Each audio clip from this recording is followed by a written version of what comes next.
Dober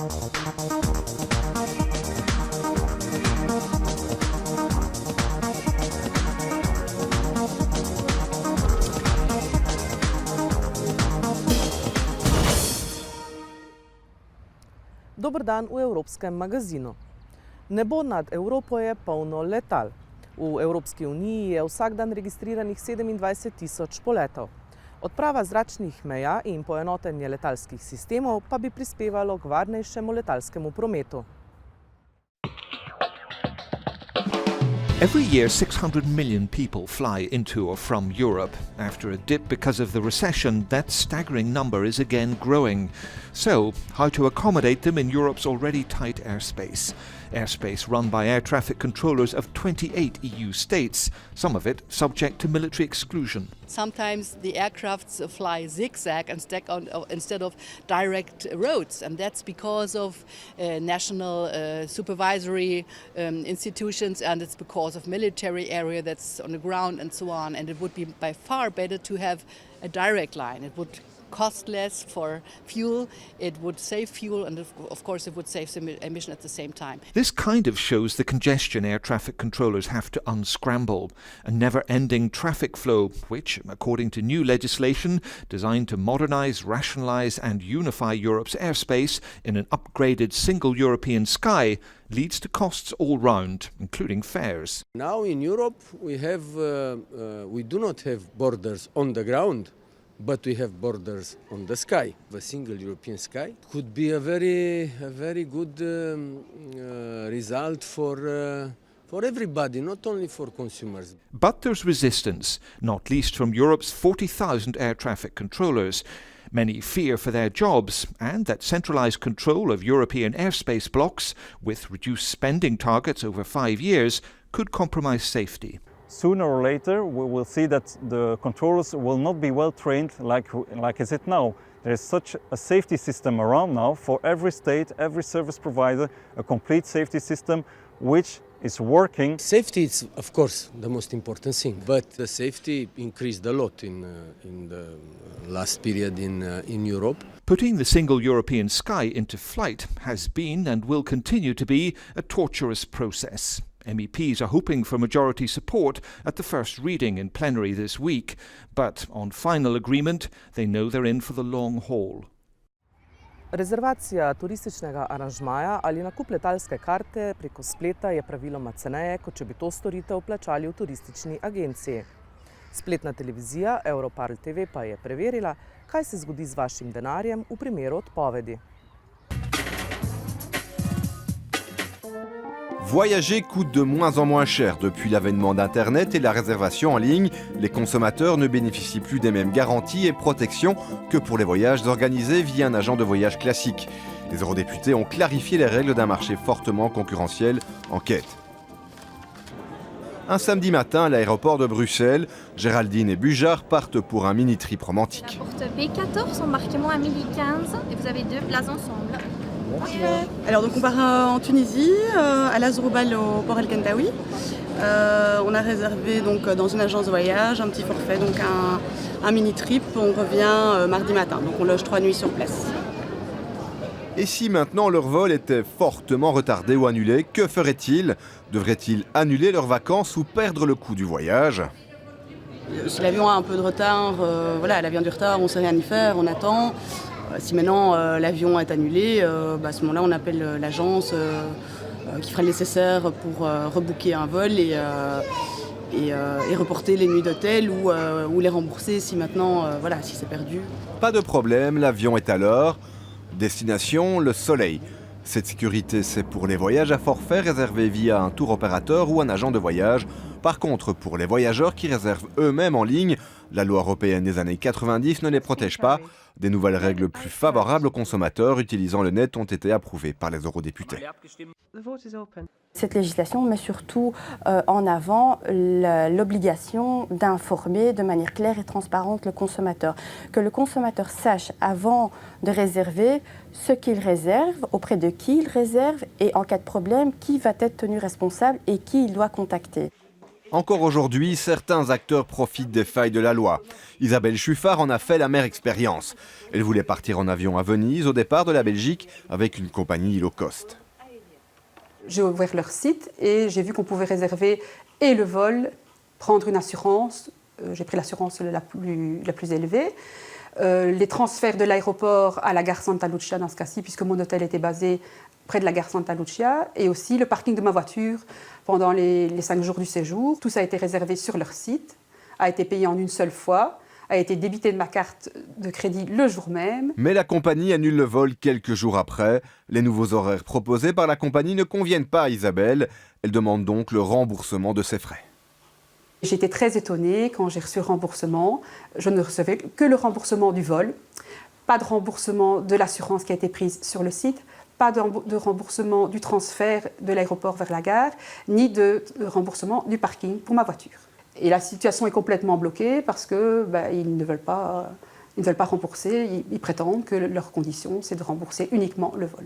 Isabelle est prête à aller en justice pour se faire rembourser. Si la nouvelle directive était entrée en vigueur, la compagnie aurait l'obligation de rembourser les différentes prestations puisqu'Isabelle a réservé via un même site internet et payé en une fois en moins de 24 heures. Le service clientèle, je trouve ça vraiment lamentable parce qu'en fait, il n'a moyen de les joindre qu'avec un numéro de téléphone qui est surtaxé à 1 € la minute. Pour le couple en villégiature en Tunisie, leur voyage se passe beaucoup mieux. Tout est pris en charge dans le forfait, le transport de l'aéroport à l'hôtel et même une excursion. Ici, dans le cadre d'un forfait, les tours opérateurs ont aussi des contrats avec les hôtels. Donc je pense que j'ai tout fait séparer avec le taxi, etc. Au final, je ne suis pas sûre que ça revient moins cher. Et puis c'est surtout la sécurité. La sécurité, ouais. Voilà, pas de surprise en arrivant ici, quoi. Les tours opérateurs et les agents de voyage parlent tout de même d'une concurrence déloyale des sites internet de réservation de vacances. Ces sites ne doivent pas souscrire à des assurances pour couvrir les voyageurs. L'agence de voyage doit payer des primes qui sont calculées en fonction du chiffre d'affaires et en fonction du risque par rapport à, quelqu'un qui vendrait sur Internet et qui n'aurait pas évidemment toutes ces restrictions. Et il est clair que dans le coût final, il y a une répercussion. Et parmi ces garanties qu'offrent les professionnels du voyage, celle de la faillite d'un hôtel ou de grève du personnel, ce que ne couvre pas nécessairement une réservation d'hôtel par Internet. S'il y a une grève du personnel, à part se retourner vers la direction de l'hôtel, ce que feront j'imagine la plupart des clients, il n'y a évidemment pas beaucoup de recours, si ce n'est que aller par nous-mêmes chercher un autre hôtel pour le reste du séjour. Les eurodéputés doivent encore convaincre les États membres de l'utilité de ces nouvelles règles, une loi attendue depuis longtemps. Si Géraldine et Bujard avaient réservé les différentes étapes de leur voyage par Internet et qu'il y avait eu un problème avec l'avion, ils se seraient peut-être retrouvés au point de départ à l'aéroport sans solution ni remboursement.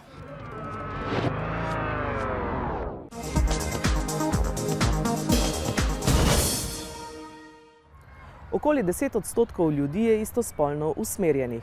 Kljub vsem pozitivnim premikom v Evropi pa je nedavna raziskava pokazala, da je še vedno zelo veliko žrtev diskriminacije na podlagi spolne usmerjenosti.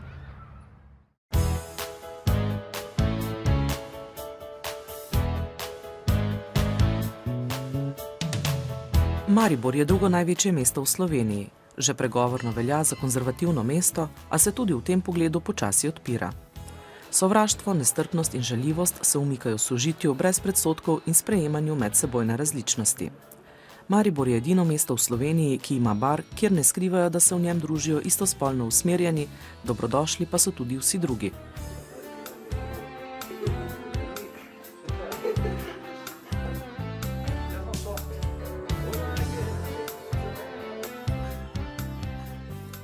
Mi dva morda nisva za tak tipičen primer, ki bi res nekako bil prikrajšan za neko svobodo ali pa karkoli, ker pač do zdaj res nisva imela nobene čudne izkušnje v Sloveniji, ampak poznava pa druge pare, ne, ki pa so doživeli strašne stvari, tudi v Sloveniji. Ne.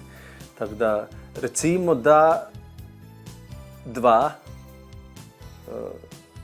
fanta, ki sta skupaj ali pa dve punci, ko grejo ven, ne morejo recimo svobodno plesati, ne morejo se za roke držati, ne morejo se, poljubiti, ne? Tako da recimo, da se težave že tam začnejo pri teh najbolj osnovnih, najbolj banalnih zadevah. Tako da recimo, da so to problemi, da se niti ne morejo izražati tako, kot bi želeli, ker pač verjetno marsikdo ima proti temu nekaj in lahko pride do in fizičnega obračunavanja in verbalnega. Homofobija se izraža z izkazovanjem nestrpnosti in žaljivega odnosa do vsega, kar je povezano z istospolno usmerjenimi. Pogovori o homoseksualcih so pa svoje še vedno tabu. Mene to najbolj moti, da se v Sloveniji o tem ne govori. Kot da to ne obstaja. Mislim, ali pa če pa je zelo malo tega, kar pa sploh ni res. Moglo bi se več govoriti. Mislim, da česar ne poznaš, tega se, bojiš in nekako si proti temu. Veliko lažje bi bilo tudi, če bi že po zakonu imeli enake pravice kot drugi državljani. A žal ni tako. Družinski zakonik, ki bi jim prinesel več pravic, je bil zavrnjen na referendumu. Leta 2005 pa je bila uzakonjena pravica do registracije istospolne skupnosti, ki naj bi vsaj v nekaterih pogledih izenačila pravice. Enaki nismo, to vsi vemo. Je pa to neka pot. Začetek, ki mogoče že predolgo časa stagnira. Drži, da se to prepozno zgodilo, ampak če se je že zgodilo, pa ne smemo niti potem pljuvati. Ravno, je neka pot in napredujemo, včasih prepočasi, ampak s tem nismo pridobili enake pravice, enakopravni nismo, ampak smo pa napredovali. Martin in Sebastian sta svojo zvezo registrirala. Martina in Janja pa pravita. Registrirati se nočemo, ker se mi zdi poniževalno. Registrirajo se avti pri nas in ne vem, zakaj si bi jaz registrirala za svojo punco. Že sam izraz registracije mi je grozen, tudi nekaj takih pravic, ki bi si jih jaz želela ne. In sem rekla, da se ne bom poročila, dokler ne bo to izenačeno. Partnerska veza, tako kot mora biti. Bi se pa zelo rada poročila.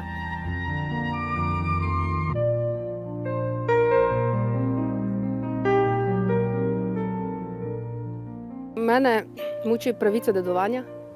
Moram reči, da me zelo muči. Mislim, da je žalostno, da se moramo pogovarjati na ta način, da pač, ko smo že 7 let v vezi, da se moramo ukvarjati z tem, kot smo se enkrat pogovarjali, veš kaj, če se mi slučajno kaj zgodi, daj prvo idi na moj bančni račun in ga sprazni, ker kaj, če pa kdo pride, pa bo hotel imeti ta denar. Jaz zaupam svoji družini, absolutno. Ampak to se že mi dve pogovarjamo, kaj šele tisti, ki nimajo urejenih družinskih odnosov. Bog ne da, da imajo mogoče kakega otroka iz prejšnje veze, kar pomeni, da če sta 2 ženske ali pa 2 moška skupaj in ta deluje kot oče tistega otroka, ni pa biološki oče, nima absolutno nobene pravice do tega otroka. In če to niso razčiščeni družinski odnosi, je to lahko velik problem. In tega je ogromno v Sloveniji, iz tega niti ne zavedamo, koliko v bistvu teh družin je istospolnih pri nas. Konkretno glede recimo otrok. Tam nastane, se mi zdi, da je to najbolj očiten problem. Pač nam ne omogočajo tega. To pomeni, da tudi ženski, ki otroka po naravni poti ne more imeti, in njej tudi to treba onemogočiti, posvojitev. Jaz zelo to enačim. Se spreminja, gre na bolje stvari, ampak se preveč počasi stvari odvijajo. Na področju zakonodaje in teh stvari, vsi procesi so tako dolgotrajni, da ne vem, zakaj se to vleče v letih, namesto da bi se stvari lahko hitro uredile. Sploh če smo pod Evropsko unijo, bi mogli imeti enake pravice, kot pač imajo druge članice Evropske unije. A pot do enakosti in enakopravnosti je še dolga. To je bil Evropski magazin. Bodite z nami tudi prihodnji teden.